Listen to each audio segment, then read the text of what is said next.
Print it all with 20% off for new customers with code NEW20 at vistaprint.ca.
Sleep Country saved my relationship. Before their mix and match event, I was holding on to the last 2 inches of the bed while my wife practiced sleep karate and our dog dreamed of chasing squirrels. But ever since Sleep Country matched our bed to our needs, everything's changed. She no longer moves around, and I no longer wake up on the floor. It's a match made in heaven. Isn't that right, Truffles? Find your perfect match in the bedroom. Get up to 20% off mattresses at Sleep Country. Hurry, limited time only. Restrictions apply. See in-store or online for details.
So you want to start a business.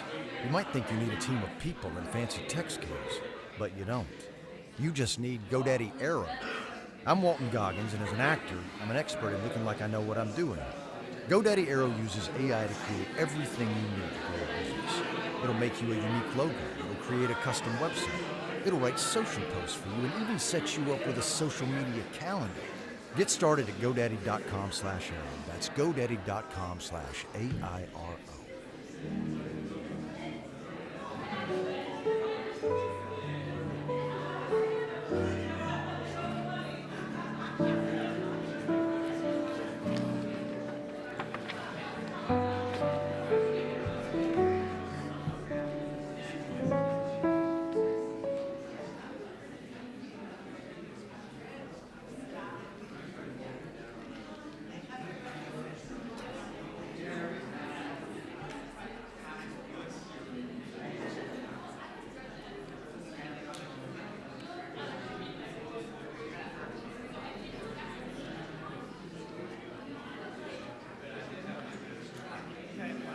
Yeah, that's good.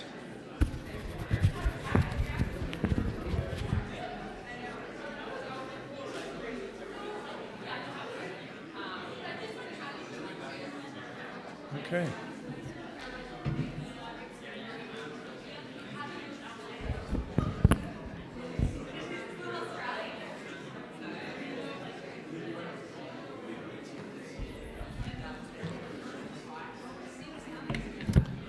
Okay, well, welcome everyone. Thank you for being here.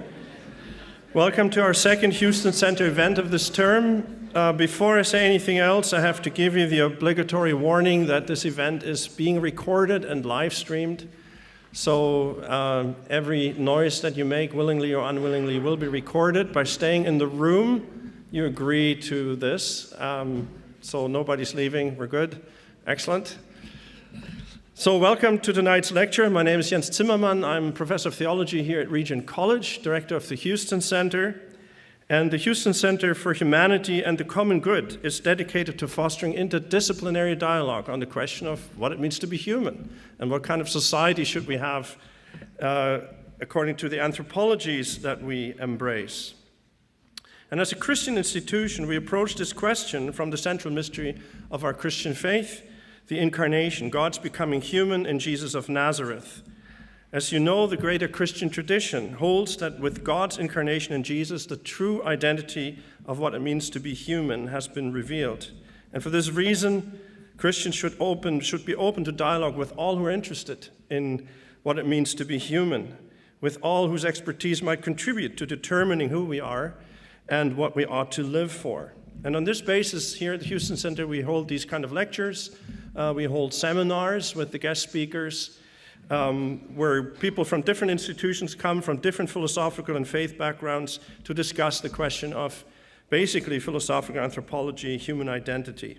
So at this point, I just want to thank those of you who have sponsored the Houston Center generously for quite some time, for the last 3 years. And if there are any of you who like what you see and you want to sponsor us too, I won't stop you. We have a donation button on our webpage, or you can talk to me directly if you're so interested. But thank you for all those here in the audience that make this possible. It is a great thing, at least from my point of view. So our topic for tonight's lecture continues a theme of human identity, which we've addressed already with our last event. Some of you were here on disability and chronic illness. Our last speaker already focused on the fact that humans are, in essence, flesh that suffers, as one church father likes to define us. And I can tell you, the older I get, the more that line seems to be relevant and true. So when it comes, of course, to the body, the Christian teaching of the Incarnation has much to say, in contrast to other religions and also in contrast to much of modern thought. God's incarnating in a particular human body together with his bodily resurrection emphasizes an embodied self. That is position of an integral personhood, of a psychosomatic unity that is not necessarily the norm in modern thought. And why this is so and what consequences this disincarnate selfhood has for our life choices is the theme of tonight's talk. And we could have no better person to present this to us than Professor Angela Franks from the Catholic University in Washington, D.C. I invited Professor Franks to speak to us because she's written this recent book, of which I, of course, don't have a copy, The Body and Identity, A History of the Empty Self, in which she offers what I like to call a framework narrative. And I think that's really important work. What I mean by this is that she describes the historical, sociological, and intellectual developments that shape our worldview on this question of how we think of ourselves, how we perceive ourselves. Those of you who know Charles Taylor's work, A Secular Age, that, for example, is another such framework narrative in which he narrates how we arrive at the mindset of secular, or what he calls exclusive humanism, and the assumptions that underlie this immanent frame of that humanism that then shapes how we look at the world, how we expect things to work in reality, right? The social imaginary, as he calls it. And I'm convinced that at least one way out to counter our current divided, highly politicized, and really non-dialogical culture is by training ourselves precisely in this kind of framework thinking. And I really think that Professor Franks' recent book is one of the most philosophically insightful and theologically informed histories of the self from the premodern to the modern age that I've come across, and she did not pay me to say this. If you like the work of Charles Taylor, here, in my view, is an improved, theologically deeper version. And in her published book, Professor Franks focuses mainly on the analysis of selfhood, kind of from Plato to Nato, or to be more precise, from Plato, Aristotle to Foucault, and Judith Butler and Deleuze. But I ask her for tonight to also include stuff from her follow-up volume, which she's working on, where she talks more about reconstructing human identity. So I've asked her to include some of that material. So if the end of the lecture becomes more theological, then that's on me. But I'm glad she agreed to do that. So let me just briefly introduce Angela Franks. She's associate professor of theology at the Catholic University of Washington, Washington, D.C., and this year's president of the Academy of Catholic Theology and a senior fellow at the Abigail Adams Institute in Cambridge, Massachusetts, which interestingly is, and I'm going to ask you something about that, is dedicated to revitalizing the humanities at Harvard University. And as many of you will know, the humanities do need revitalizing. So it'd be interesting to hear maybe something about that in the question and answer period. So this is how this is supposed to work. So Professor Franks will talk to us, give us a lecture for about an hour. Then I want us to take a short break because there's still goodies out there that you can go and grab and relax for like 5 minutes if you can pull it off. Then I'll be out there like a maniac herding you back in, and then we'll have a question period. And I want to ask you like 4 or 5 questions and then open up the floor to your questions. Whether you agree with that or not, that's the plan, so that's what we'll do. So please help me welcome Professor Franks to talk to us.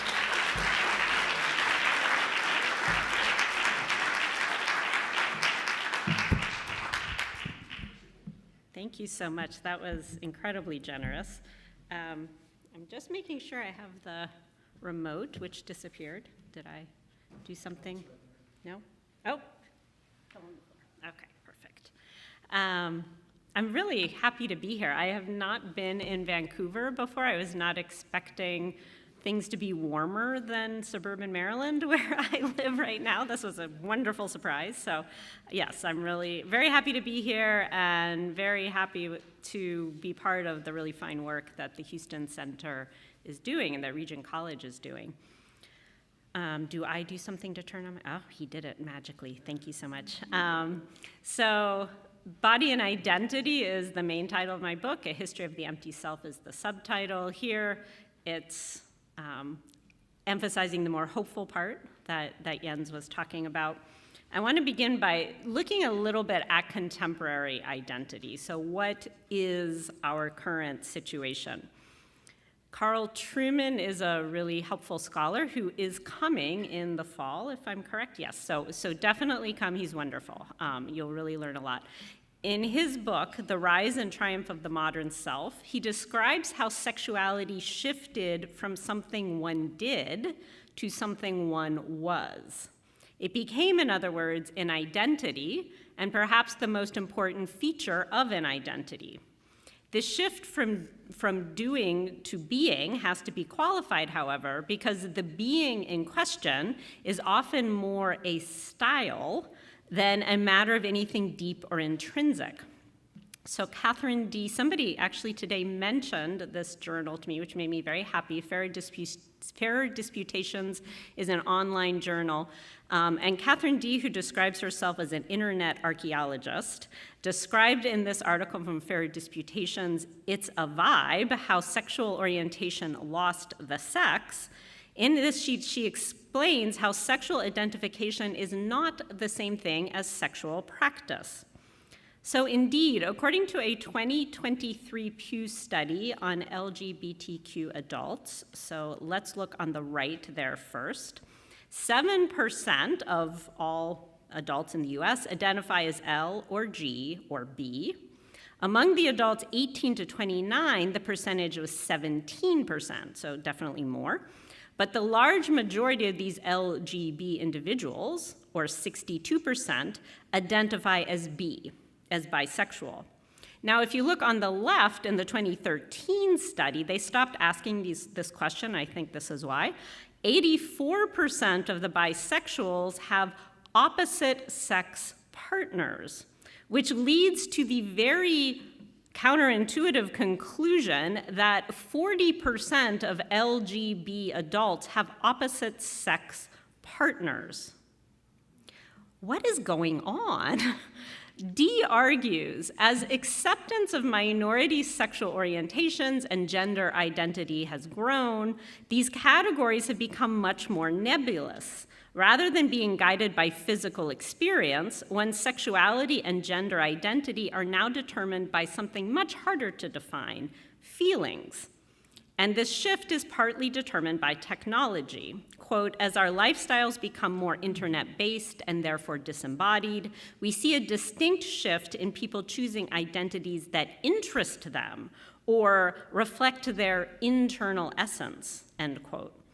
So any given sexuality might reflect as much the person one wants to be, based on online influencers and other factors, than what the person is actually desiring or doing in real life. So how do we get here? It's a long story, and I cannot tell it all today, but feel free to buy Body and Identity. There are apparently, there are 2 copies that are signed and are somewhat cheaper. I know this because I brought them on the airplane with me, and I only had 2 copies, and the bookstore was out. So these 2 copies are being sold by the bookstore, something like that. So they are available, so you can run and get a somewhat cheaper copy if you wish. So if you want the whole story, hopefully most of the relevant story is in there. Here, tonight, I want to do 3 things. So after this intro, I'm going to summarize the mostly unknown pre-modern history of thought on identity, and then show how first John Locke, yes, that Locke, I don't know if he's as important in Canada as he was in America for political philosophy, but that John Locke, and then second, secularism, how these play a significant role in the rise of ephemeral identity. And then I will close with my theological conclusion, which is a teaser of what I will hopefully write more on.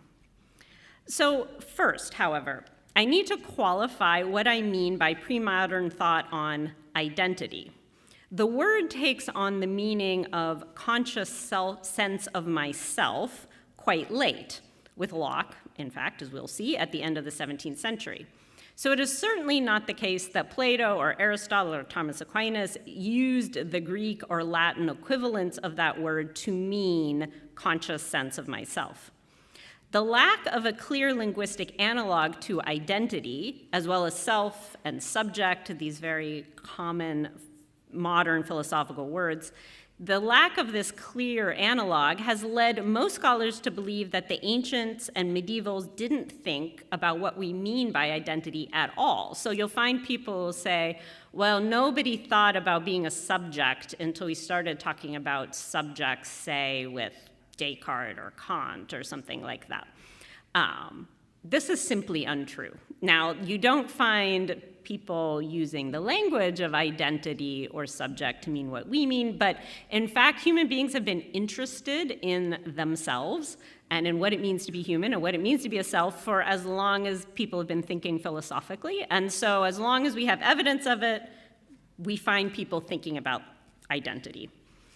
So one thing that I do in the book is to summarize the content, this identity content, under 3 headings.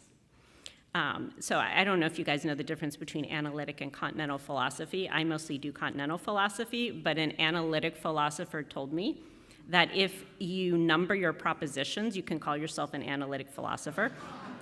So this is the analytic portion of my talk. So the 3 kinds of identity that I have identified. Identity 1 is the metaphysical baseline of identity, which enables something to endure through time. Its function is usually taken to be fulfilled by substance, Aristotelian substance, which I will talk a little bit about, or sometimes by the subsisting soul. And identity 1 is what enables you to say, yesterday I went to the grocery store, and you know it's you. And you can say, tomorrow I will probably go to church, and you know it's you. So it's this very basic understanding of identity. So identity 1 is the most basic. Identity 2 is what the Platonic schools called the true self. This was the answer to the Delphic oracle's command, gnothe seauton, know thyself. So identity 2 is the most central aspect of identity. Identity 3 is our knowledge or our emotional experience of identity 2. Identity 3 is the most accessible aspect of identity. Contemporary identity proposals mostly ignore identity 1, except for some analytic and Aristotelian philosophers. Identity 2 would seem to be significant, as in the drive people have towards authenticity these days. And I'll talk about this briefly, but basically to summarize, my contention is that we moderns are not actually that interested in identity 2. Our authenticity discourse derives from Rousseau, and then the Romantics that follow him, and Carl Trueman's work is really excellent on this. And that kind of identity pursuit is much more interested in feelings of identity, which is really identity 3. So our approach these days is much more self-constructive than receptive of some kind of inherent true self. So that leaves identity 3, as far as what people focus on today, our emotional and or our intellectual sense of ourselves, and this is exceptionally important to us. So how did we land here? To a large degree via John Locke, whom I'll talk about, but first I'm going to give a very brief, longer history, beginning with the Premoderns. So we have, just to summarize this pre-modern development, which I do a lot more explicitly in the book, we have by the 13th century AD a rich and synthetic understanding of the 3 kinds of identity, as well as significant debate over precisely these topics. The ancient, late antique, and medieval voices give a diversity of perspectives on the self, and yet there is something like a consensus that emerges in the Christian West. So that consensus is that there has to be an unvarying self, which is identity 1, that must underlie change and what are metaphysically called accidents. So, the fact that my hair is going gray, that's an accident. There has to be something that underlies that through time. And because of Christian theologians and philosophers, that language was developed. It was to express this in Greek, hypostasis, and in Latin, persona. So this self can be identified as true, identity 2, the closer it approaches the divine, a conviction that had all kinds of different flavors, Platonic, Aristotelian, Stoic, Augustinian, but that they were more or less agreed on this point. Within Christianity, and against the dominant Platonic paradigm, the true self becomes to be more and more equated with the body-soul union, as Jens was talking about, and not with one part of the person, such as the intellect. Further, the question of how to know oneself, Identity 3, was seriously explored in a variety of contexts, resolving into two basic options by the time of the High Middle Ages. The Augustinian, in which the mind is always present to itself with other Platonic currents feeding into this stream, and the Aristotelian, in which the mind knows itself by knowing a sensible species. It knows itself in its action. Aquinas innovated by combining these two approaches, and there's a wonderful scholar, Therese Corey at Notre Dame, who documents that beautifully. But in general, all of the medieval theologians had an account of self-knowledge because they were all commenting on the sentences of Peter Lombard, and Peter Lombard had an account of self-knowledge. So basically, our modern sense of self-consciousness, you find this in all of the medieval theologians with their varying opinions on what that looked like. Lastly, early Christianity buttressed the dual metaphysical contributions of Aristotelian substance, which I'll talk about briefly, by reflecting further on what it meant to be a person subsisting, knowing, and loving by means of the powers given in a nature. So Aristotle had two meanings of substance that he unpacks in the categories. Primary substance, which is, or first substance, meaning this thing existing through itself. So I am a substance, you are a distinct substance, the blossoming cherry trees are distinct substances. That's primary substance. And then this kind of thing, which is secondary substance. I have a human nature. I'm a human kind of thing. The cherry trees are a cherry tree kind of thing. So these two contributions were very important in this understanding of identity.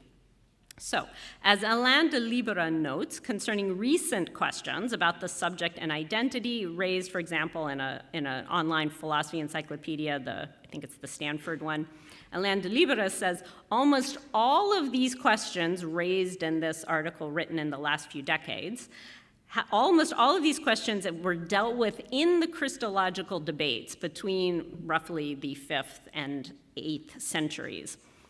And he goes on to say, many were raised in the Trinitarian debates in the 4th century, end quote. Most theologians and theorists and historians of the self, who are normally coming out of philosophy, are innocent of this history. So you don't find histories of the understanding of the self treating the Trinitarian and Christological debates. But in fact, the theological controversies drove a huge advance in philosophical precision concerning the self. So almost all of these approaches, including the pre-Christian pagan ones, relied more or less universally on a conception of human nature. So they had some understanding of human nature. They had a cosmology in which the world is in some relation to the divine principle or principles.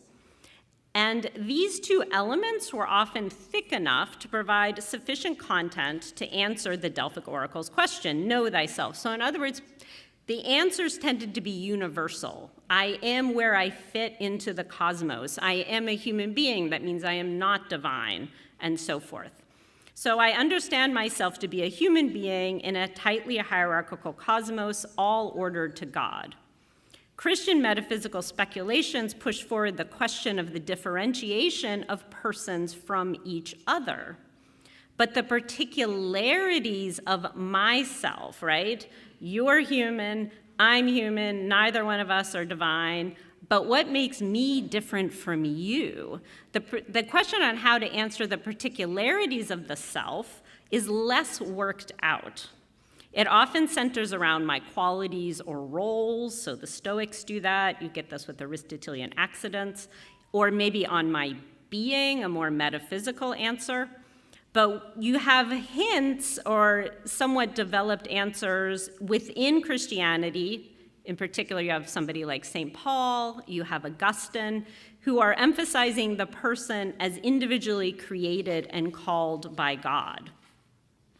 But it's really only within Christianity that particularity is becoming its own distinct and important question.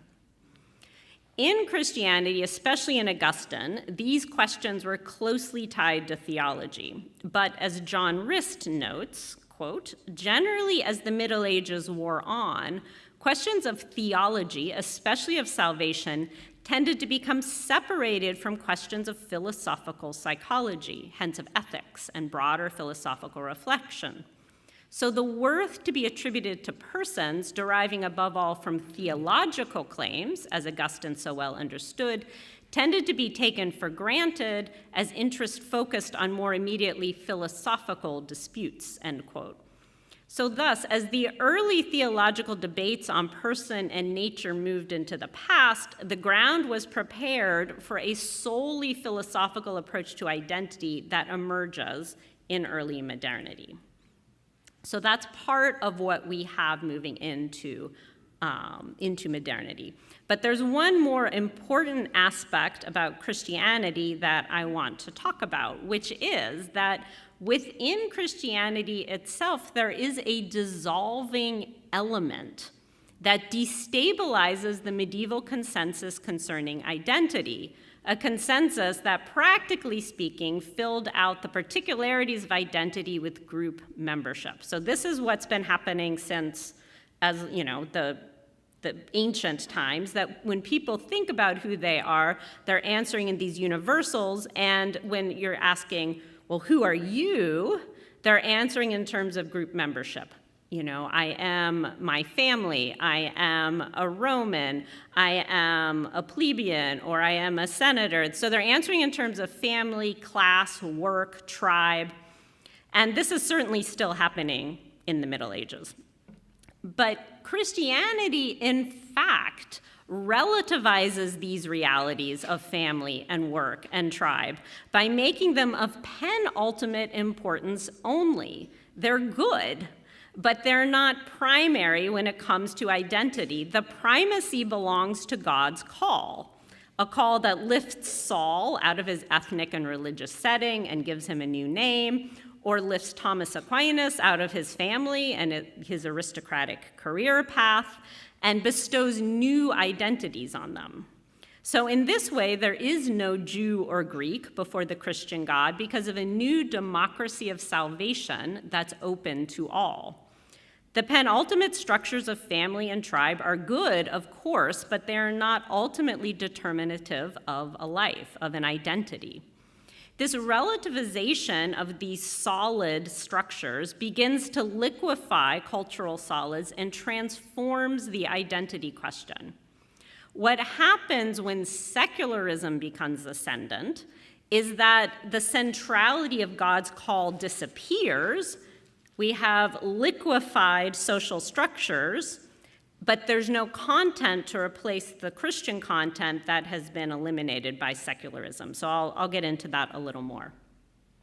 Further, Christianity makes the content of one's identity a matter of discernment, not just of the knowledge of the universal truths that are same of all, you know, the hierarchy where I fit in. You have to discern what God's call is. The universal truths are still necessary to know. If you don't know you're human, you're going to have a hard time discerning God's call for you, for example. So they're necessary, but they don't get to a properly Christian answer to the identity question. Paul is called from eternity to be this chosen instrument to the Gentiles, a truth that cannot be known through just looking at the universals, but something he has to discern and experience. Stoicism had begun to explore this realm, but its approach remained closely tied to its materialistic causality. With Christianity, it becomes insufficient to say my true self is found in a return to what is most intellectual or closest to the divine. But what will be sufficient was not really satisfactorily theorized, though we have the germ of the answer, I think, in both Paul and Augustine.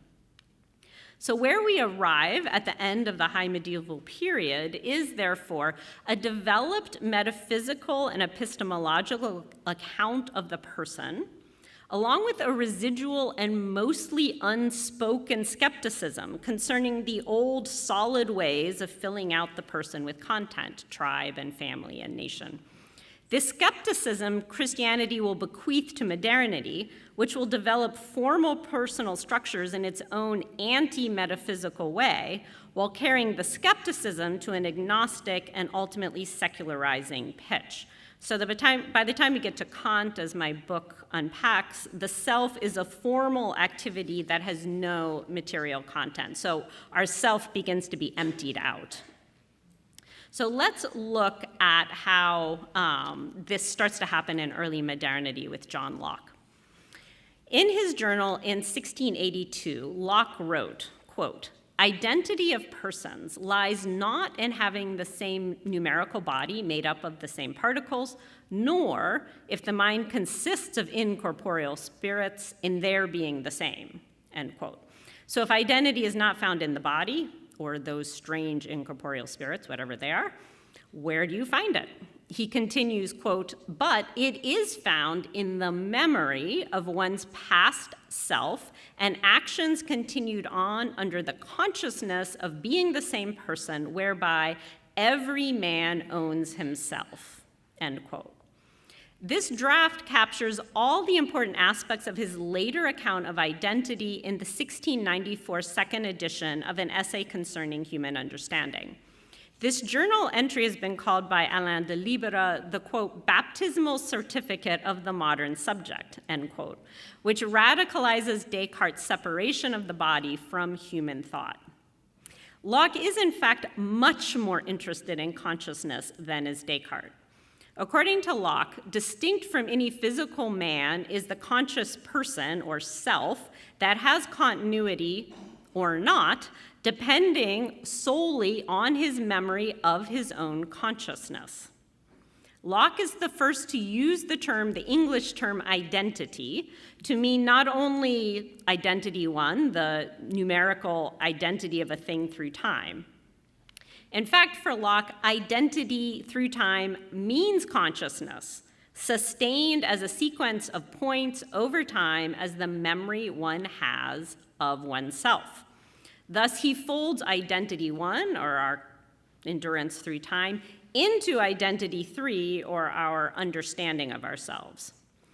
Unlike Augustine, say, in whose theory memory participates in the mysterious and quasi-divine nature of the present moment, Lockean memory is simply the extent of reach of consciousness into the past, while Lockean future is the comparison of our present consciousness and its pleasure and pain to possible future ones. Locke's parable of the prince and the cobbler, you get a sense from this parable how radical his proposal is.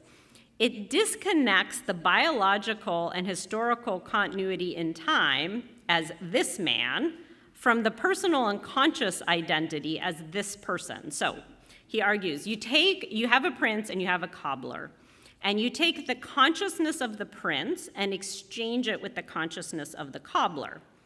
And so he says, even though everybody sees a cobbler, it's really a prince, because inside the cobbler is the consciousness of a prince. It's one of the examples of why building philosophy off of these kinds of impossible counterfactuals is a really bad idea. It's like, there's a reason why we can't just exchange the consciousness of two people. But the point is that where your consciousness is, that's where the person is. So this thought experiment is similar to one a few paragraphs later, in which consciousness is supposed to lodge in your little finger. So what happens if your consciousness lodges itself in your little finger? He says, if the finger is then separated from the body, the person would be the little finger. Quote, and self would then have nothing to do with the rest of the body, end quote. These proposals show that Lockean personhood may reside in, but need not be identical to, the body. and a radicalized version of the Platonic pilot in his ship, if you're familiar with that metaphor. Further and quintessentially modern is the uprooting of both identity 1 and identity 2 from existence to consciousness, rooted in our reflective powers. So the conclusion is, Socrates asleep and Socrates awake is not the same person because they do not share the same consciousness. So that means you asleep and you awake, not the same person, because not the same consciousness. As a result, however, identity becomes punctual, to use Charles Taylor's language. The self is a point, not a continuum, but a power of consciousness which provides continuity as far as consciousness reaches. So immediately people started to object, well, what if I forget, like, what my consciousness was 30 or 40 years ago? Locke is like, not the same person, just, like, so it loads everything into consciousness. Locke thereby bakes a contradiction into his thesis of personal identity in which continuity of consciousness is both necessary and impossible. No one is continuously conscious, not even Socrates. Given the difficulties of his valuing of consciousness, why make it at all? Like, why does he do this crazy thing that's so counterintuitive? Locke needs to make this move from being to consciousness because the metaphysical reality of Aristotelian substance has been downgraded. So let's take Aristotelian's second substance, so essence or nature, my human nature, the cherry tree's nature. For Locke, the nature of a man is not to be known, is unknowable, but only postulated, just as the identity of a person cannot be known, but is only a matter of what I am conscious of at this moment. Pierre Menand states that Locke's new ontoanthropology consists of proposing the tautology, quote, X equals X, so this is Menand. Whatever man is man. We presuppose the being of man and do not have to think about it anymore, end quote. We are defined not by any content, but by the procedure of reflecting upon our own indetermination. So, quote, the importance of the exercise of the understanding replaces that of its content, as D.C. Schindler writes. Lockean man is the man constituted by procedures. This displacement of content and being creates an opening for power. Menand points out that the longest chapter of the essay, and one that I've already been drawing from, is chapter 21 in part 2 on power. Locke collects under the heading power many realities that earlier philosophies saw as metaphysical accidents, or qualities, you could say. For example, Locke argues that the color of gold is a secondary quality. If you learned anything about Locke, it might have been secondary and primary qualities in college. So color is a secondary quality, not intrinsic to the thing itself, which is primary, but relevant only to how it can appear to me. As a result, according to Locke, secondary qualities are actually powers, and, quote, nothing but powers, end quote. That is, a power to produce a sensation in me. So he has to rewrite what other philosophers saw as just a matter of being. He has to rewrite this all as powers now. So you see this sudden rise in the importance of power. This omnipresent power is the positive content that displaces that of classical metaphysics, which is seen to consist merely of empty gestures about invisible structures. Power replaces being. Foremost among these empty and invisible structures is primary substance, which I talked about, the thing existing in itself. Foreshadowing Nietzsche, substance here is what I meant for Locke. It's what I mentally insert as the necessary support for powers that I do experience. I conclude that something must underlie these powers, so I insert substance as this imaginary foundation upon which powers can be layered as bricks. Therefore, Locke says, we have and can have no clear idea of substance, either through sensation or reflection. Aristotle thought substances were obvious. You just, I'm a substance, we're individually existing things, we bump into each other all the time. Like, he thought this was obvious. But Locke thinks we can't have any clear idea of this. So substance, for Locke, functions within philosophy only as an epistemological placeholder, quote, an uncertain supposition of we know not what, which we take to be the substratum or support of those ideas we do know, end quote. Quote, substance and accidents of little use in philosophy, end quote, is his marginal summary for a section where he's treating this topic. Thomas Faux labels Locke's response to a correspondent concerning subsistence, which is in this territory of substance, as, quote, this is Faux, little more than a blank stare in epistolary prose. And Locke writes in this letter, I do not understand what subsistence is, if it signify anything different from existence, end quote. But does consciousness exist like a substance?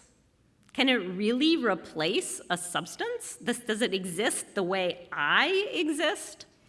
Lacking the category of substance, Locke cannot answer these kinds of questions with clarity, and consciousness migrates from identity 3, my understanding of myself, to identity 1, the basis for my continuity. Consciousness must now do double duty. The constructive work that consciousness does in constructing identity harmonizes with Locke's political philosophy, in particular his understanding of property. Politics, like substance and identity, only follows upon man's constructive identity. So Remy Brague observes of Locke's theory, quote, before being a political animal, man is the animal who works. The stance is completely consistent. As one's conscious construction forms one's own identity, so does one's work create one's own property. I am the one who owns myself because I constructed myself through my acts of consciousness. While Locke would surely shrink from the extremes of contemporary liquid social constructionist anthropologies, he nevertheless proposed one of the first ones. So now I'm going to turn to the second and co-occurring factor of modern identity, namely secularism. Charles Taylor traces the rise of secular exclusive humanism as a, quote, purely self-sufficient humanism, accepting no final goals beyond human flourishing, nor any allegiance to anything else beyond this flourishing, quote, end quote. As a theory, it is dedicated to immanence over transcendence, because transcendence is conceived in this framework as the enemy of immanence. So it's an either or, right? They're at odds with each other. Whereas pre-modern societies tended to have few religious options available, the rise of exclusive humanism spawned, Taylor writes, quote, an ever-widening variety of moral, spiritual options across the span of the thinkable and perhaps even beyond, end quote. Taylor refers to the proliferation of spiritualities and religions within the immanent frame as the Nova effect. In part, these options keep expanding because of the cross pressures we feel in modernity, both toward and away from scientific rationality, individualism, and the immanent. Moderns feel tugs in multiple directions, perhaps to be an atheistic Darwinist at work, but a dedicated practitioner of yoga on the weekends. Thus, even dissatisfaction with scientific materialism and utilitarianism is often resolved by new religions or spirituality in a purely immanent frame. Further, allegiance to the secular ideal can itself take on a religious quality, as cults around secular icons like Che Guevara show. The rise of ontological immanence leads me to my main point for this section on secularization, which is that secularity is best described as a 90-degree rotation of the transcendent, submerging it within an immanent ontological and imaginary frame. Now the immanent, and not the divine, is presupposed to contain both our origin and goal.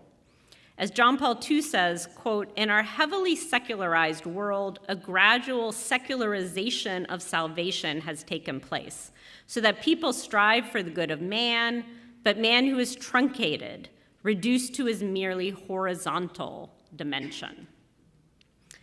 I want to argue that such secular immanentizing is necessarily post-Christian. Why? Because a clear distinction between the immanent and the transcendent was required before one could be chosen in preference over the other, and it is only with Judeo-Christianity that such a clear distinction was provided. The theoretical reason for the Judeo-Christian distinction between immanence and transcendence is rooted in the creation accounts of Genesis. As Robert Sokolowski explains, Judeo-Christianity created a new understanding of God, and hence a new discourse of divine transcendence. For Greek and Roman pagan myth and thought, the divine was the best and highest within the being of the world. And this is why the gods look so much like us, right? They fight and, yeah, because they're highest, but they're still basically finite realities.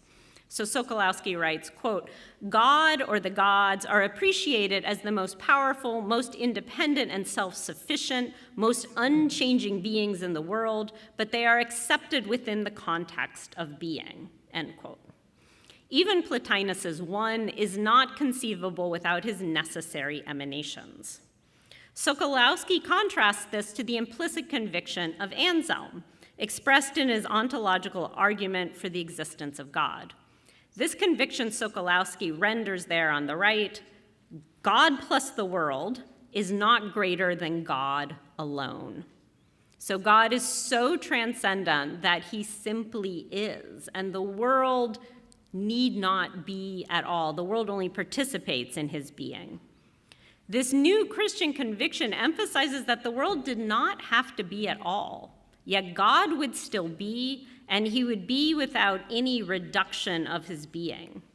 This Christian distinction between God and the world is unprecedented within paganism. Once the distinction has been made, though, the danger is that the world will be conceived as self-enclosed. So we have God truly beyond the world. Maybe he's so far beyond the world that he doesn't really impact the world. And so this ends up becoming deism, for example. So the world is now conceivable as self-enclosed and no longer operating by the kind of divine necessity so obvious in the pagan myths. The agency of man that is so limited by the gods or by nature in ancient myth and philosophy becomes unhinged from any natural necessity. So Sokolowski writes, quote, man is seen less as a living thing embedded in the world and more as a knower detached from the world that he tries to control. So the possibility of secularity required the clear distinction between God and the world if the world is to stand on its own. In other words, Judeo-Christianity's bright line between the one God and his manifold creatures was necessary for the option of choosing a world closed off from God. Only once the world was seen as having a relative autonomy, vis-a-vis the divine, could this autonomy be detached from God and made absolute, mentally. I am not arguing that Judeo-Christianity was a sufficient cause for secularity or that secularity is an inevitable result. But my point is that secularism's immanizing move, once it was made, was and is in conscious opposition to the God of Judeo-Christianity. This is why secularity is a post-Christian reality that thrives most luxuriantly in post-Christian cultures like yours, like mine. So people sometimes say we've returned to paganism. We have not returned to paganism because paganism has this organic understanding of the cosmos where the divine is, and part of it, there's an understanding of order.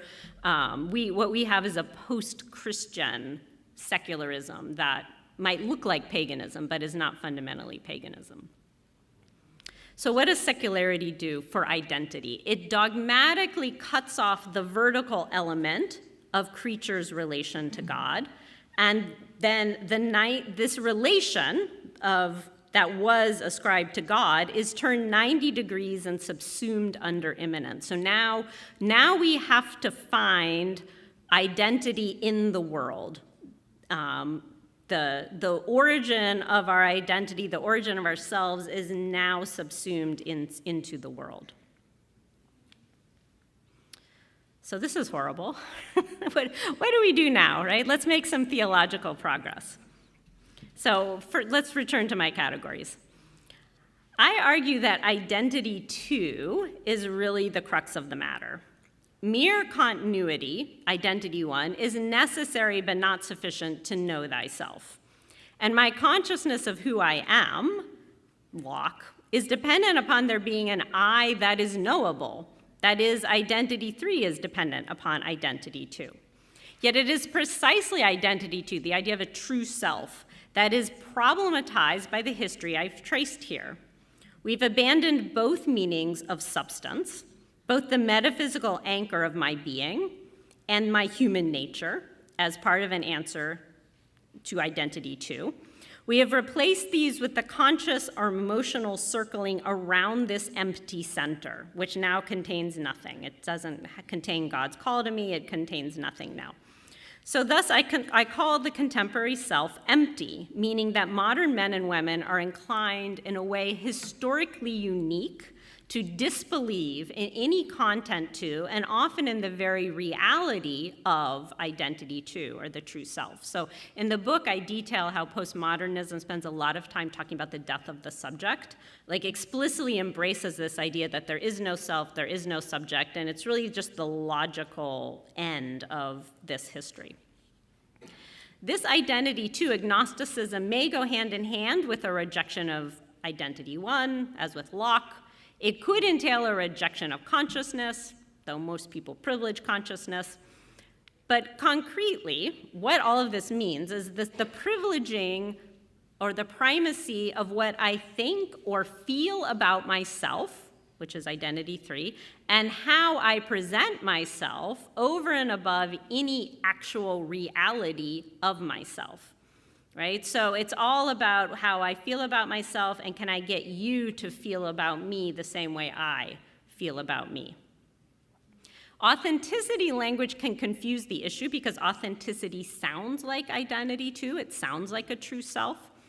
But in fact, authenticity has been relocated from the concrete reality of a given person to the thoughts or feelings one has about oneself. So we saw this with Locke, but also Rousseau, who really champions authenticity language. This is very clear that for Rousseau, you are authentic when you feel that you are authentic. You are your authentic self when you feel that you are your authentic self. This is a circle, right? Because it's avoiding the question of what is the authentic self. He's like, you feel it, right? So it's just another trope on the empty self. When identity 2 does have concrete content these days, it is usually found outside of oneself in group membership. Hence the importance of contemporary identity politics, which can provide content that can, however, be easily discarded. As we saw from the beginning slides, yesterday somebody identified as a lesbian, but tomorrow she or he need not. And at no time does she or he need to have lesbian sex. Like, these are very impermanent. Zygmunt Bauman talks about identity ports of call, where you can easily pull up anchor and go to a different one. So this is why moderns can be convinced of something internally contradictory, namely that their authentic selves are something to be constructed, rather than accepted or received. This contradiction is embedded within trans discourse, for example, where born this way narratives jostle with those of gender fluidity and gender construction. You can't have it both ways. Gender is not both constructed and you're born the opposite gender. Accounts of self-construction combined with authenticity language result in the displacement of the true self from identity 2 to identity 3, the thoughts and feelings that I have about myself, right? So people say, I know that I'm trans, so if I were to say, I know that I'm a man, why? Because I feel like I'm a man. That's where the proof lies, how I feel about myself. So in these narratives, to find my true self, it is more important to analyze my feelings than to engage in rational reflection on the human situation, which was previously called nature, or in the more Christian project of discernment concerning my particular call.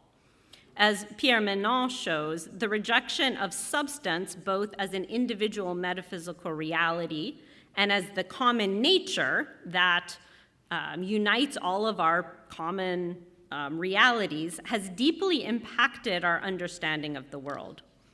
The analysis of feelings, while not absent from the history of our attempt to answer know thyself, is now the only thing left standing. The result is the odd phenomenon of consciousness without an object or a subject. This is what the death of the subject means. A self constituted solely by its consciousness and unmoored by anything that might fill its consciousness with content. So Remy Brogg talks about this identity, therefore, being a project. Modern identity is a project. The word's etymology, Brogg notes, is rooted in yakare, to throw. Something thrown is no longer connected to what threw it. It is autonomous, and it is disconnected from the past. Further, it is inherently ordered toward the future, to its progressive movement. As Simone de Beauvoir insists, quote, indeed, cut off from transcendence, reduced to the facticity of his presence, an individual is nothing. It is by his project that he fulfills himself, by the end at which he aims, that he justifies himself. Therefore, this justification is always to come. Yet this future is not, for Beauvoir, properly speaking, a matter of the ends of nature as they are given. It is rather a future that man himself can construct, indeed must construct, to supply for the absent telos, or end. Modernity is always a matter of movement, yet, as Menand says, a movement that never arrives at its term, its resting place. There's no rest in modernity's movement. We are left with the command to be fluid without a sense of a goal toward which the fluid should move. So in this world, a person is given more to do and much less to be. So we see this very clearly on Kant. I talk about this more in the book, but we already see with Locke, right? You are not a self by your existence. You have to construct yourself. But Brogg points out that it was not inevitable that life be construed as a project. It could instead be construed as a task. A task is something received, not self-constructed, and it requires the responsible engagement of a person's faculties and skills. So this is where I want to end on. If we conceive of identity as a received task, then what becomes most important is not discerning what I want or feel or desire, much less plunging into activity. What is most important is discerning what the source of my identity has in mind for me. In a theistic transcendent approach, this means discerning the plan of God. Of course, this plan might be revealed by means of my feelings and preferences and strengths, but it might stretch me in unanticipated ways. Just ask Paul, who was not expecting that experience on the road to Damascus. This approach differs from the people who built the Tower of Babel in Genesis 11:4. Let us make a name for ourselves.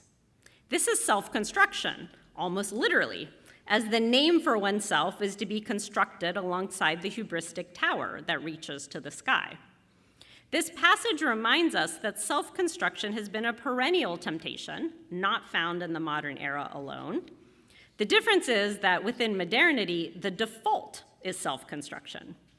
In any case, such making of a name is the averse of what I am suggesting, namely the reception of a name. It's not the having of a name that is the problem.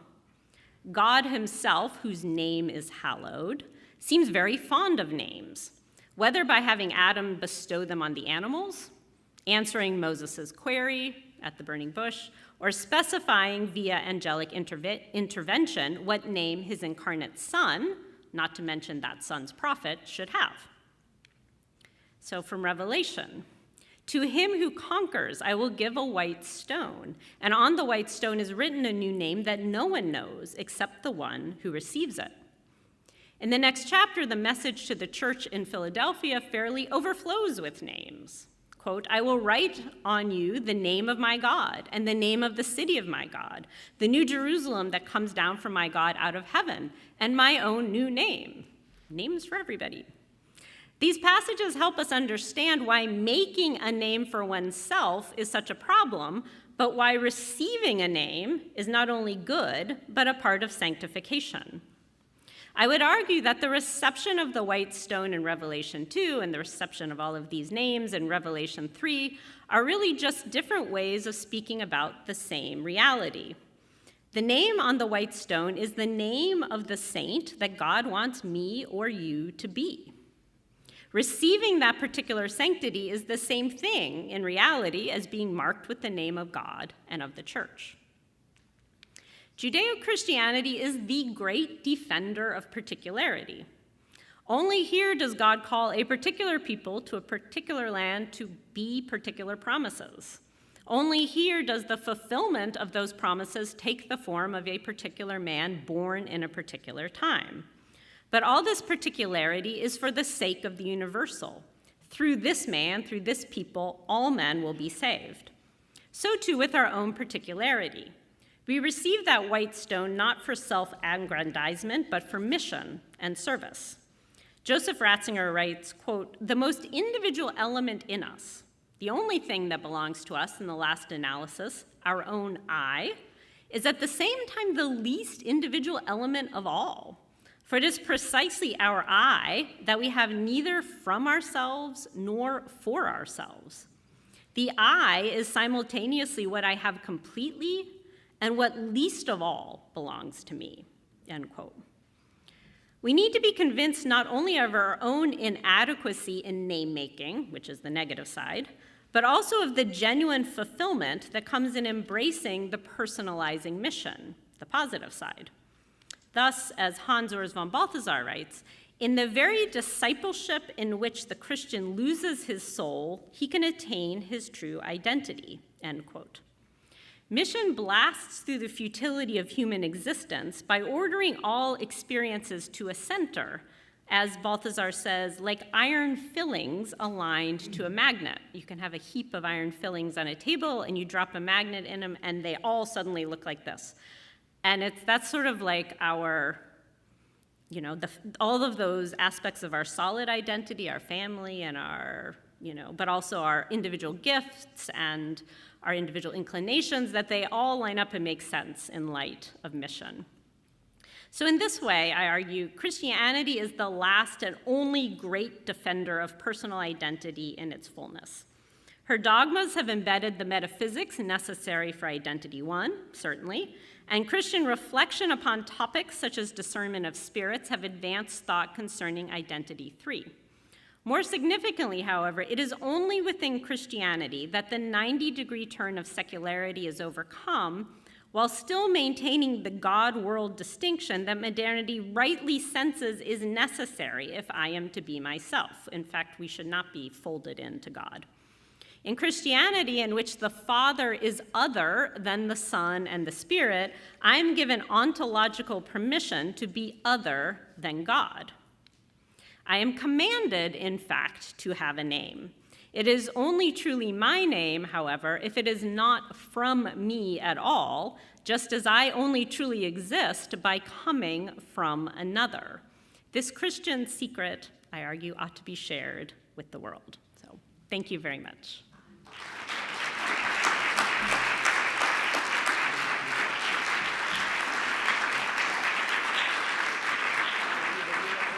Yeah.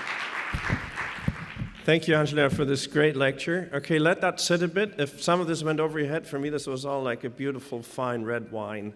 I'm just going to let that sit, and it gets better and better.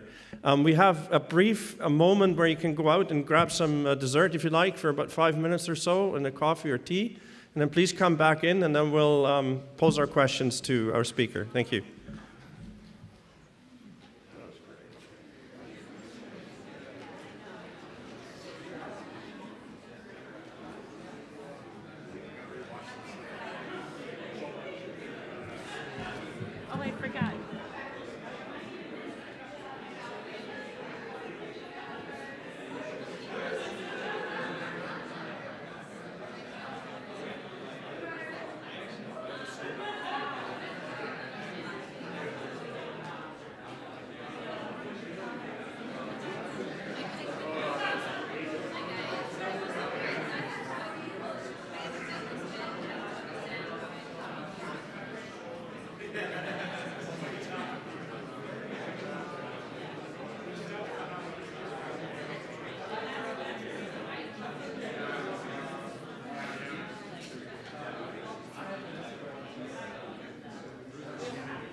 guess you...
Hey, how are you?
Okay, ladies and gentlemen, if we could please find your seats, then we can continue.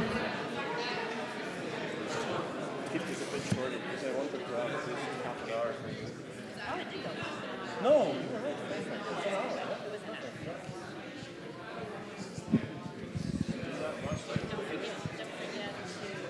Let's do that at the end. Help me remember. Yeah.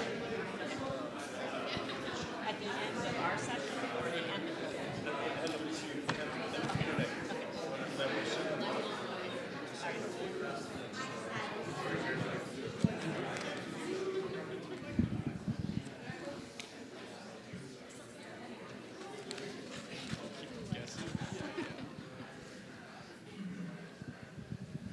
Okay, thank you for coming back. So Angela, thank you so much for the lecture. There was a lot there. I have a few questions, but I do want our audience to have at least half an hour to grill you on whatever they want to ask you on. And then at 8:30, we're supposed to draw this to a close, and we have some time for deconstructing ourselves or constructing ourselves further. But before I ask you any question, I was wondering if you could tell us a little bit about your own intellectual formation. How did you get to this point? What events in your life shaped your thinking or your outlook that you arrived at this as your main concern of research and writing? I have actually kind of two different, it's like two, I think of them as parallel train tracks that I never thought would meet and actually have met in this book. So I was, as a systematic theologian, as a Catholic theologian, I was studying and still study Hans Urs von Balthasar, his Trinitarian theology, but I was also doing a lot with John Paul II's Theology of the Body, which is a somewhat complicated book. I've taught it like dozens of times as it just happened, so I was always teaching from this book. And parallel with that, I did historical work on Margaret Sanger, who's the founder of Planned Parenthood. She's an American kind of birth control pioneer, and I did a book on her eugenic ideas. So that was all like historical research, like no theology at all, and I thought, well, these two things are just sort of separate. But I became more and more interested in the body, and one of John Paul II's basic ideas in the theology of the body is the body expresses the person. And so I realized if I wanted to talk about the body, I had to talk about the person that the body expresses. And alongside that, I've done a little bit of work on gender ideology, gender theory, and I could tell that what people thought were body problems, right? Like my body is the wrong sex, that they were really identity problems. Like they weren't comfortable being the person that God created them to be. And so I realized that identity was a much bigger problem than was obvious. Yeah, thank you. I just wanted to thank you in your lecture. You emphasized John Locke a great deal, and I just realized how important this privileging of consciousness is for a lot of things out there, right? So I realized, making us consciousness, and therefore that's what a person is essentially your self-consciousness, explains why Peter Singer is wrong, or just as ethicist who says, if you lose your self-reflexive capacity, you're no longer a person and can therefore be euthanized. So anybody who is, mentally challenged or has Alzheimer's or, so you explained to me why that is wrong. It explained to me why the reasoning of the Anabaptists is wrong when they reject infant baptism, because that's all based on consciousness. It's really interesting. I never thought about it that way, but think about it. It's all about whether you are conscious of this event, rather than rooted in something larger. And finally, Locke starts us on virtual reality in kind of a real sense, right? Which is such a big thing. Yeah. And if our consciousness, disregarding our rootedness in tradition, rootedness in the body, and so on, then we're really burdened with the self-construction, which I think right now shows real palpable signs of not working, because people are anxious, depressed, and all kinds of manner of things, because they're burdened with, constructing ourselves, which we were never meant to do. Yeah, people definitely feel lost, and they feel like they're in a sea of identity options, and there's no solid place to land. They don't know where to turn to get that identity. It's just, and so if you alone are responsible for creating yourself, that means if you don't create a very good self, you alone are responsible for that.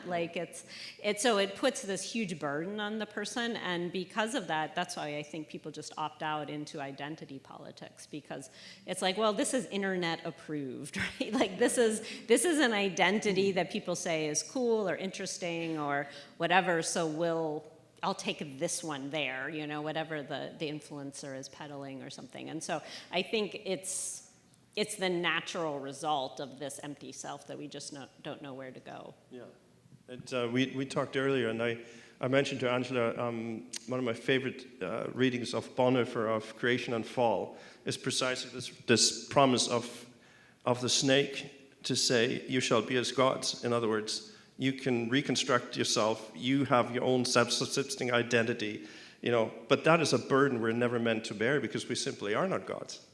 It's just, it's just starting to come out. One of the things in your book I was really curious about that you didn't mention at all is you have a chapter on literature. And I'm very interested in literature, and I know some people here are very interested in literature. So I was just wondering if you could just say a little bit about how literature fits into your analysis. And you talk especially about Jane Austen's perception of the woman and herself and so on. Yeah. Can you say something about that? Yeah, I wanted to not just give the more abstract ideas and how those ideas have changed, but how we imagine ourselves. And so literature is kind of the obvious place to go for how we imagine ourselves. And one of the interesting things, so one of the arguments I make in the book is that as we are given less to be and more to do, our appearance becomes more important. It's not so much important to be good, but to look good. And so there's this privileging of appearance. And Jane Austen is such an insightful analyst of that, because really all of her villains, like essentially you have, in Austen, you have a lot of vulnerable women who need to find a husband, if they're going to marry, who is truly good and who's truly going to be a virtuous husband to them. And the villains are pretty much invariably people who are very good at appearing good, but who are not actually good. And the drama is in discerning, does this person just look good or is he really good? And so there's when Elizabeth in Pride and Prejudice comes to, I hope this isn't a spoiler, comes to have a change of heart about Darcy. That happens in the book. So where she views him more positively. She's talking about the kind of classic villain in Pride and Prejudice, kind of a classic Austen villain. And she says, the one of them has all the goodness and the other all the appearance of it. And that's the real Austen dichotomy, right? So one is substance, the other is toxic. Yeah, one is substance and the other is just all appearance. Yeah. So it's a really it's a way of expressing this drama of it's not only that I have to find my identity, but I want to relate to people. I want to know who I'm relating to, right? I don't want to be fooled, right? So it's really the question of deceit becomes more and more important as appearance becomes more and more important. Mm-hmm. No, that's really good. Another question I was really curious for you to speak on is how does this liquefaction, I guess is the noun, of the self, this whole history of selfhood, how is that entangled with the rise of technology? Is the history of the self connected to the question of technology, and does one spawn the other? How does this, what you've charted there, change our interaction with technology, how we see technology? You must have thought about that. Yeah, I deal with technology at the greatest length when I talk about the printing press and how this shifts how we think, but also how we interact with the world, because now it's possible to, when books are cheap and easily accessible, it's possible to kind of go to your room and read silently, which people didn't do that much, and you don't have to be in a community of learners in order to know, on the one hand, but on the other hand, you're introduced, the printing press makes it really easy to kind of jump over time. One of the things that happens because of the printing press is that standardization becomes a thing. It was just, medieval manuscripts would have errors, like scribal errors was pretty common, but it's only after the printing press that you could have errata or errors published, this book has an error here and there, because now standardization, everybody wants to be reading the same book. And so it makes people kind of hyper aware of there being this kind of commonality, but also you get somebody like Montaigne, so you get more and more people who are concerned with finding their own individuality in the midst of all of this, because being an author, authorship wasn't always accurately attributed or wasn't attributed at all in a manuscript culture, but now, you're the one publishing your books, and so authorship becomes important, and so there's just this new focus on the individual and the individual's uniqueness with the digital world, like that kind of, the emphasis on the individual really goes into hyperdrive, because now, like, you can, you know, with books, you could get your ideas out there, present yourself a certain way, but now basically online life is just entirely self-presentation, and it's very hard to actually authenticate that the person is who he or she is presenting themselves to be, because it's so disembodied. And so that has made our identity crisis a lot worse, and like distancing ourselves from our bodies, but also mandating this kind of identity self-creation constantly. It's what we're constantly doing online. I just want to say to our Regent students, we're sticking with the authorship thing. We call everything else plagiarism. Okay, so just so we're certain about that. We're not going back to manuscripts. Yeah. No. That reminds me, though, I saw a clip the other day where an old librarian is holding this book up to this little kid that looks at it like a tablet or an iPhone. She says, it's a really cool invention. You don't have to turn it on. Here, you just take it, and then you don't have to scroll. You just turn the page. It's like really cool, see? The batteries never wear out. Yeah, you don't have to charge it. Final question. You're part of the Abigail Adams Institute, dedicated to, I looked at the webpage, revitalizing the humanities at Harvard University. A fair number of us here work at universities, interested in the humanities. So my question is, how has the question of selfhood, the history of selfhood that you narrate in your book, negatively affected the humanities, or education, if you will, and how do we revitalize it? Yeah, I mean, the humanities, the word indicates that studying certain things and studying them in a certain way makes us more human. It makes us fulfilled and flourishing as a human being. In academia right now, there's basically mass agnosticism about whether or not human nature exists, if not out and out atheism. Human nature does not exist, right? And so we have disciplines that are ordered toward helping us be fulfilled as human beings when we're systematically denying the very existence of a human being as a class, or as, you know, with human nature. So that's part of, I think, our crisis of the humanities, when people say, well, we don't, nobody knows what the humanities are supposed to be about. Like, they often do become, at least in the US, they'll become different kinds of identity politics will be, so my daughter went actually to a school that will remain unnamed for visiting it as a potential student. And she went to the English department, and the chair or whoever she was talking to was like, yes, we have, we specialize here in Marxist readings of literature, or feminist readings of literature, or liberationist readings. And my daughter, who's not especially conservative, she said she was so tempted to say, what about the capitalist readings? Just because it was like all of these isms, and yet they seem to be only on one end of the political scale. But it's precisely because, the rise of the perceived need for identity politics as solving our identity problems quickly impacts then the humanities, where they just become academic identity politics so often. Yeah, thank you. Okay, it's time for you to ask questions. We have a microphone, 2 microphones. Please line up behind the microphone. That's the easiest way of knowing who wants to ask a question. And then, as we tend to say here, there is time for sharing a life story. This is not the time. It is time to ask a question. So please, 2 microphones.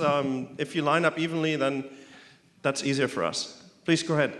Hi, thank you. My question has to do with the seeming dichotomy between an identity that's received or constructed. Can it be both? Like, who is receiving the identity? If I'm receiving, am I not more than what I am receiving? Yeah. Yeah, great. That's a great question. I do think, in fact, it is both, with the primacy, though, on receiving.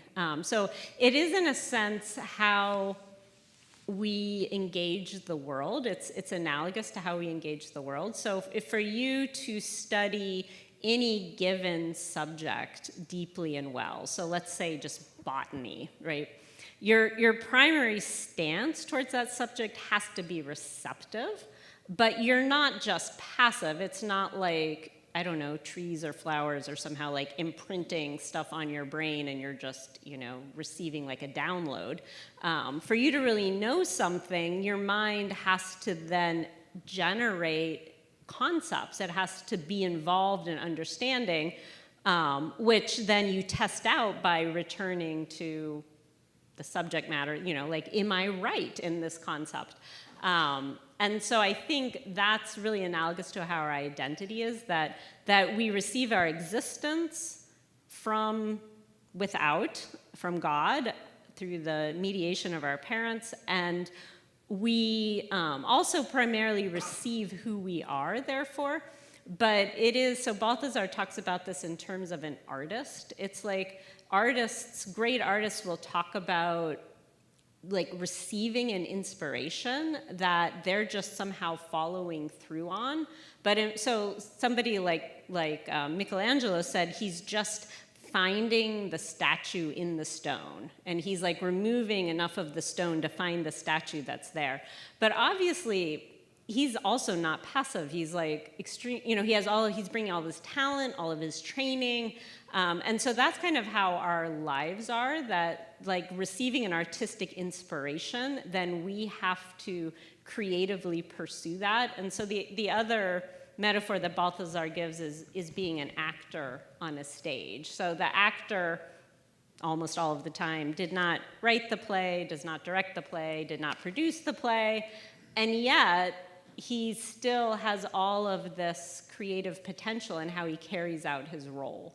It's a synergy between what he receives and what he gives and does. And so that, I think, is the best way to understand it, but still with the primacy on receiving, because there's no play if the author doesn't write the play. Okay, do we have another question? If not, I've got like 10. Okay, that helps. Matt, please go ahead. Hi. I was wondering if you had any thoughts on the potential role of you said identity 3 is dependent on a self that's knowable. I'm wondering if you think there's any role for a self that's unknowable. Like, is there an important, maybe even Christian contribution as humans made in God's image that preserves the mystery of our identity or our self, like preserves the unknowability of our self? And if there's any role for that in your understanding of identity too. Yeah, great, thank you. Yes, so I'm really influenced by Thomas Aquinas' treatment of the divine ideas. And so he argues that God has an idea of each individual, that it's not just that, it's like the Platonic forms lodged in God's mind, humanity, right? But that also there's the idea of Matt and of Jens and of Angela. But understanding that is in God and in fact is God because of divine simplicity means that the idea of each of us is never completely transparently knowable. And so I like to think of it as something, the only person who was on even an ontological level identical with his idea, simply was his idea, is Jesus. And in the rest of us, we always approach it, assuming we're striving for sanctity and trying to get closer to God. We're, God willing, always approaching that idea, but we're never going to totally arrive, and we're never going to completely understand it. But I like to think of the transcendence and unknowability of these sorts of things as the way Bonaventure does, as a blinding. It's not that there's no truth. So it's not the absence of truth, but the blinding immensity and infinity of truth. So it's a truth that can never be completely plumbed, but it is therefore still a truth. Yeah, I mean, just to add, I think for me, a beautiful existential manifestation of that kind of mysterious identity that is in God, not known to ourselves or others, is Boniface's poem, Who Am I? Because I don't know how many of you know that poem, but in that poem in prison, both of his inner convictions of who he thinks he is and his outer manifestations of what others see that they think he is, they're both put into question. He doesn't know, like, who am I? This guy, the other, I can't decide, I don't know. And then he says, but you know me, my God, I'm yours. And that's sort of the last anchor, not denigrating the other aspects, but they're confused. And so that's the only mystery that you can hook into because you're known, which is really, really important. Andrew's first, and then we'll go to this. Awesome. Thank you, Dr. Franks. This is so great. I was really struck by the ideas of like a vertical identity and kind of a horizontal facets. And then particularly how you talked about Christianity somewhat dissolves those horizontal facets. What we might say is the contextual facets of culture and family and race or some things like this. So I'm curious, how do you understand, do those get then reestablished, re-gifted by God with the name change or that new identity that we discover? Or are we still kind of left without those? I like that last thought you gave, which is I have the ontological permission, I think is the word you used, to be another, a different thing from those around me. So yeah, I'm curious how you understand that to work out. Yeah, thank you. And I haven't fully worked this out, but I put it under the heading of group identity. So family, race, sex, city or nation, all of these sorts of things.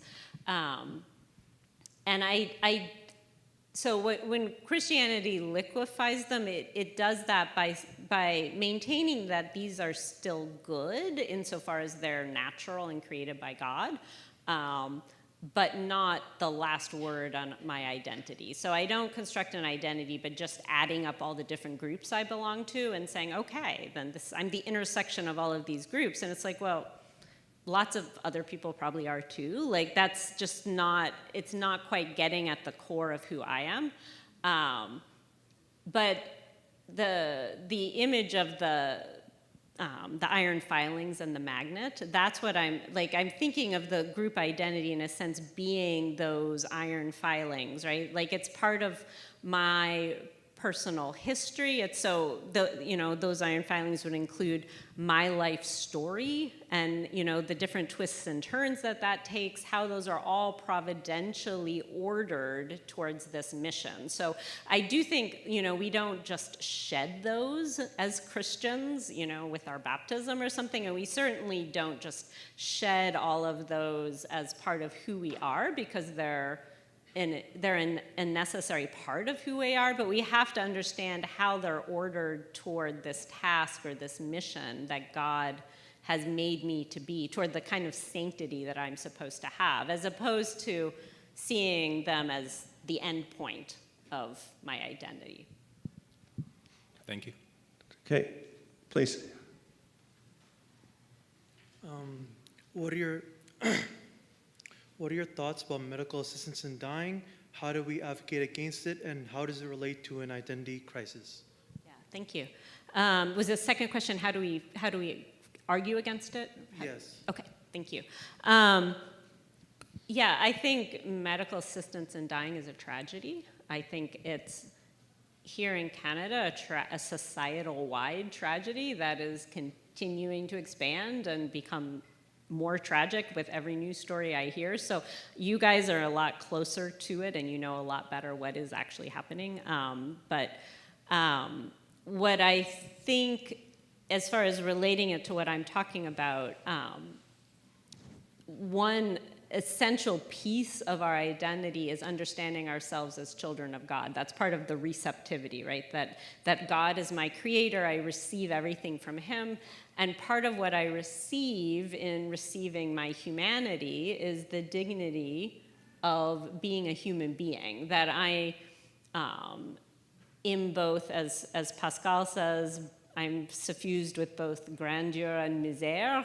I'm both elevated and dignified, and yet, very lowly. I'm subject to death. I'm subject to suffering. With the fall, I'm subject to all sorts of disordered desires and so forth. But none of those negate my dignity in being made in the image and likeness of God. And so I exist as a specific person that God loves as the specific person I am. It's not just that God is like, well, I love humanity, and individual humans I can give or take, but I love humanity. Like, that's kind of how we think, but that, like, God loves me as a person. And so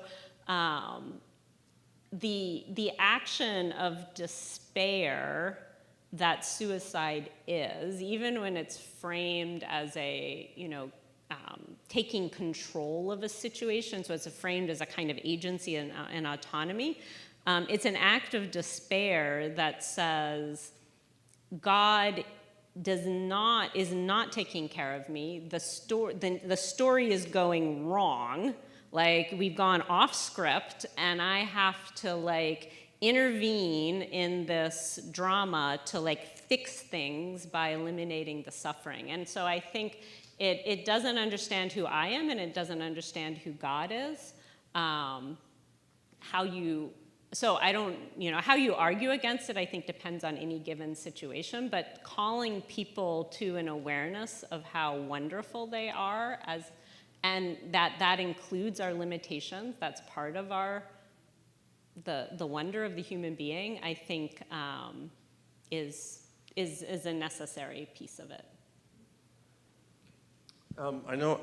Can we just add the question to your question? So how does your the history that you've told about liquefaction of the self and then the possible solution help us with not just suffering in general, but thinking like dementia and things like that, where we say, okay, you've lost your identity, or that's no longer that person, and how does that help? Yeah. So I think so essentially, that idea that you've lost your identity, if you think about the three kinds of identity that I lay out, it's really the third kind, right? And so it's my ability to reflect on my identity and really, with memory, narrate the plot of my life to myself, right? It's my ability to make sense of my life and sort of sum it up, and that is. It's a very precious gift that, the cherry trees and hedgehogs and, very few other creatures can do it, and we can.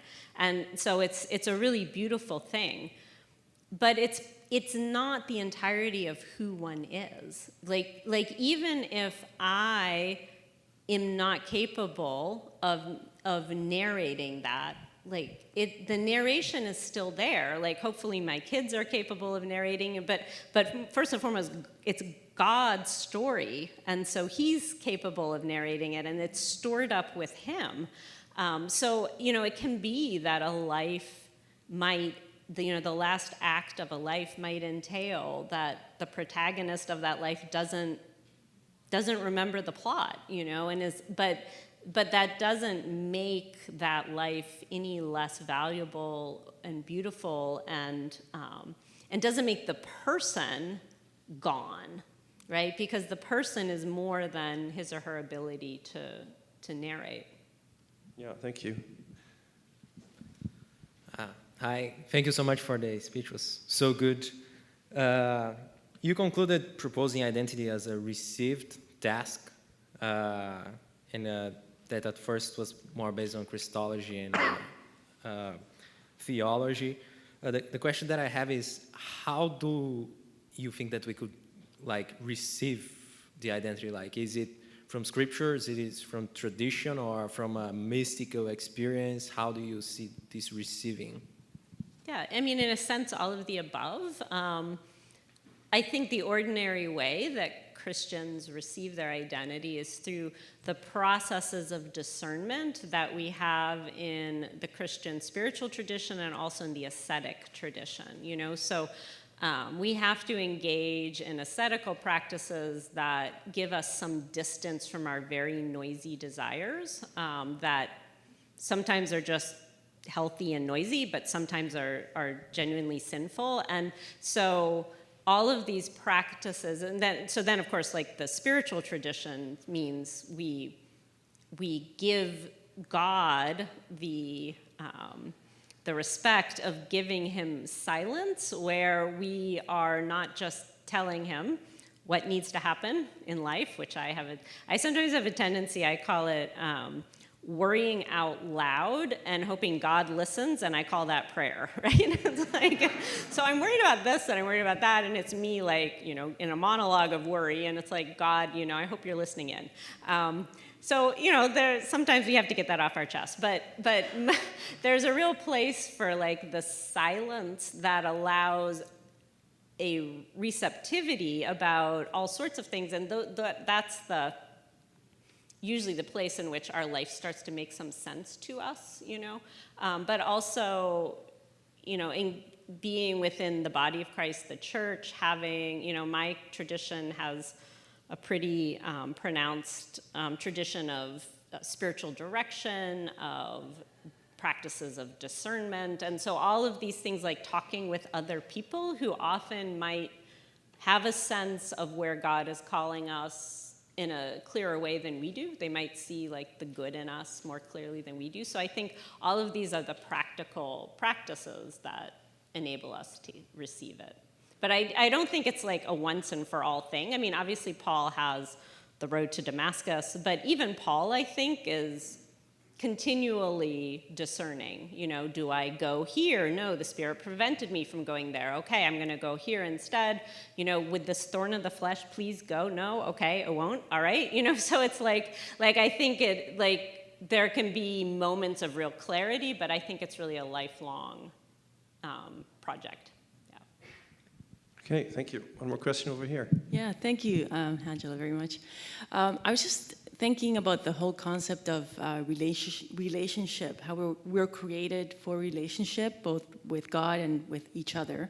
And how does this, if you could speak a little bit about how does this whole identity crisis impact, our relationships? As an example, I have a family member who identifies as, a woman, he's a man, and it's very difficult because what do I call him now, So, I mean, just on a practical level, if we become so individualistic that it's what I'm feeling, that's who I am, and how is this whole thing impacting others? Yeah, that's a great question. I mean, our feelings are pretty private. Like, we normally give some sign of how we're feeling by how we act and so forth, but our feelings are not something that can simply be shared with another person. Like maybe they can empathize, but they can't literally feel our feelings. And so having an understanding of identity that's based in feeling does make it intrinsically pretty private. And so then it becomes a matter of telling other people who we are, and then their job is to affirm that, because they can't. The whole process, for example, in the trans phenomenon of you have to use the pronouns that I want, and you have to call me by the name that I want. So sometimes this is really hard in families where they're used to calling Joe Joe, and he says, no, now you have to call me Joan or Betty, and it's like, and then sometimes they slip up because, they're in decades-long habit, and the reaction is often, well, you're dead naming me, like that's you're essentially, by your naming, you're saying that I'm dead, or you're making me dead somehow. And this whole process of recognition is necessary because, again, these are private feelings that have to be established through this public process of recognition, and this is where things on the political or social level become very coercive, right? Like, because there's no way the teacher can know that Joe is a girl, so it has, like, just by looking at Joe, so it has to be enforceable. You have to force the teacher to say the name and use the pronouns, and so you get all of this social coercion around this need to recognize. So I do think it can be very, so even like stepping back from the trans phenomenon, just in general, it's hard to relate to someone who doesn't know who they are in intrinsic and deep ways. It's just very hard. And so I have a chapter in the book on narcissism, which is in some ways the kind of clinical pathologization of this, where somebody who doesn't have an internal sense of self is always trying to perform a self. And these people tend to have their relationships are very disruptive. They tend to blow up relationships because you're not recognizing who I am enough. And so it definitely does have an impact on relationships, because instead of becoming a natural matter of interacting with the person whom you encounter through your senses, it can become this much more kind of artificial performance, and that's not a real relationship anymore. Okay, thank you. It looks like we've come to the end of our questions. You said you have so if you now want to buy the book, there is actually a discount code that you have, yes. right? So there are those 2 copies that are somehow available at the bookstore. You can talk to the bookstore people. But if you go, so the book is published by the University of Notre Dame Press. So UND Press. So if you go to their website, so it's only on their website, there's a 20% off code, which is 14, so 14FF as in Franks, so 14FF20. So it's still expensive. It'll make it slightly less expensive. I apologize. I don't set the price. Okay. So, thank you. Well, thank you so much. I normally don't have the burden, but I'm thinking of sort of a closing word, and Martin Luther came to mind, and I don't know why, but I mean, if anybody had problems with self-identity, it was that guy. And he's also the whipping boy of, some Catholic thought of, well, if we want to have individualism, Luther is one of those guys, right? But I'm thinking, I mean, here's an example of somebody who did everything to construct himself in order to please God. Then finally God told him, you don't have to do that. All you have to do is trust me, and I know who you are. And then if you read Luther's In the Freedom of a Christian Man, or Freiheit eines Christenmenschen, however you want to translate that, the most trenchant lines, I think, where he captures that is, as a Christian, we're the most free, unbeholden to anybody. Nobody can tell us what to say, because God set us free, because where Christ is, there's freedom. And there you have your cut. No tribe, no clan, no family, unless you hate my mother and your brother and your mother and your father. These are radical words. You cannot be my disciple. And at the same time, he said, but Luther, you're free, but now you go and serve. Serve the church, serve others, because that's where you find your true self. It's, that's kind of the essence of so I just want to rehabilitate the old Protestant guy. Angela, you've been wonderful. Thank you for coming. Thank you for this great lecture, for answering the questions. Thank you for your thoughtful questions. And thank you for coming out on a Thursday night, I think it is. We appreciate that, and we hope you can join us for our next event too. So have a good evening. Thank you.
Creative Cloud is designed to be almost like a playground. It's a collection of applications. If you are more like an illustrator or a graphic designer, you have your own app. If you are more like an editor or you want to animate, you have your certain app to do that. Whichever app you choose, you enter an infinite realm of possibilities. Adobe Creative Cloud has the tools to get you there.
Sleep Country saved my relationship. Before their mix and match event, I was holding on to the last 2 inches of the bed while my wife practiced sleep karate and our dog dreamed of chasing squirrels. But ever since Sleep Country matched our bed to our needs, everything's changed. She no longer moves around, and I no longer wake up on the floor.